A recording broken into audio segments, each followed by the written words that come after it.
There was once a poet, and it was before the times of aeroplanes, and he was making a very long journey all the way from Liverpool dock all the way over to New York by a boat. And he's standing there on this boat, and the sailors to his left, the sailors to his right, and at the port, at the harbour, there's all these people, and they're waving and they're saying, "Oh, take care, oh, we're going to miss you, make sure you write, oh, we're going to miss you so much."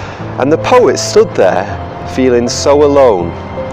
And as he looked out at the crowd, he noticed just in front of him was a little boy, about 6 or 7 years old. And I don't like to use this term, but he was what we would call a peasant. Do you know what I mean? Dressed in rags, a bit like Oliver Twist. So the poet, he ran off the boat, he ran through the crowds, and he went and he found that little boy. And he went up to him and he said to him, "Excuse me, young man, what's your name?"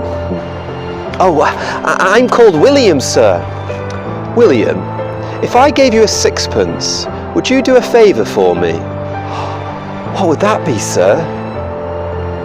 "Would you wave to me?"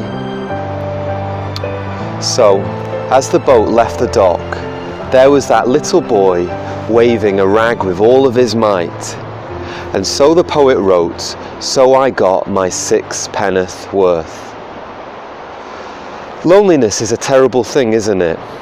And do you know what's crazy is you can feel lonely when you're in a crowd full of people.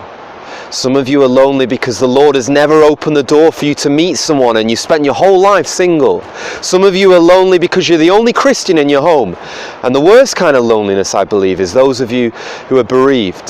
And when you've had a really, really good day and you want to run home and you want to tell that person that you love, they're not there anymore. Or likewise, you've had an awful day and there's no one to talk to. You go home and the house is quiet now. You eat your meals alone. There's only one pillow in your bed and you're lonely.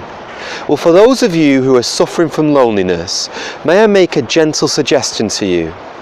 Why not string up a friendship with the friend it says in the Bible, "There is a friend who sticketh closer than a brother."